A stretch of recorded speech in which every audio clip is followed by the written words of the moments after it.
On 24 July 2023, the office placed Ms. Dapaah under arrest on charges of corruption and corruption-related offenses.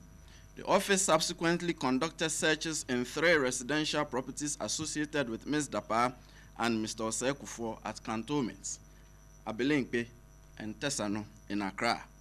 The searches, which were carried out over a period of 2 weeks, led to the discovery of the cash sums of 590,000 United States dollars and 2,730,000 cedis. Ms. Dapaah and Mr. Osei could not readily provide a reasonable explanation as to the sources of the cash sums. Authorized officers of the office seized the discovered cash sums on reasonable grounds that they were suspected tainted property, in accordance with Section 32(1) of the Office of the Special Prosecutor Act 2017, Act 959, as it was necessary to exercise the power of seizure to prevent concealment of the cash sums. The Special Prosecutor, considering it necessary to facilitate the investigations, issued a freezing order against the bank accounts and investments of Ms. Dapaah, domiciled at Prudential Bank Limited and Societe Generale Ghana. Upon the refusal by the High Court to confirm the freezing and seizure orders in August 2023, the office re-seized the cash sums and refroze the bank accounts and investments and applied to the court again for confirmation. In FT 0074-2023, the Special Prosecutor versus Cecilia Dapaah and Daniel Osei.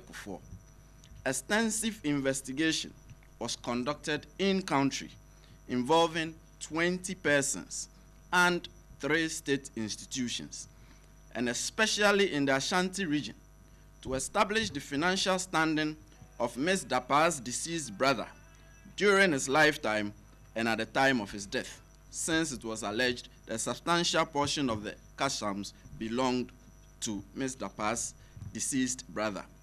From October 2023, investigation became cross-border and transboundary upon the claim by the persons of interest that part of the seized cash sums was transported to Ghana from the United States.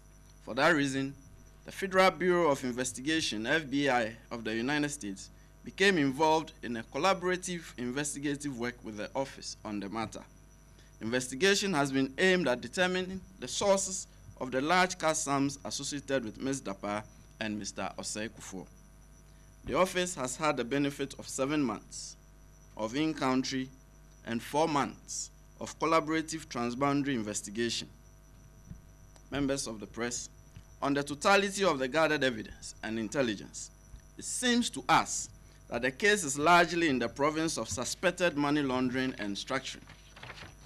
By operation of law, the Economic and Organized Crime Office, EOCO, has a specific and direct mandate in respect of suspected cases of money laundering and its attendant activity of structuring.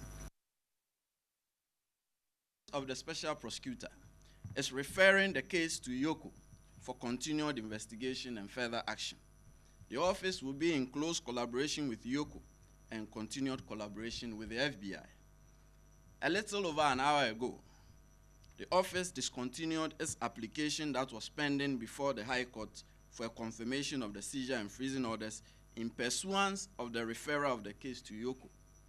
The court ordered that the office should return the cash sums and defreeze the accounts of an investment of Ms. Dapaah within 72 hours.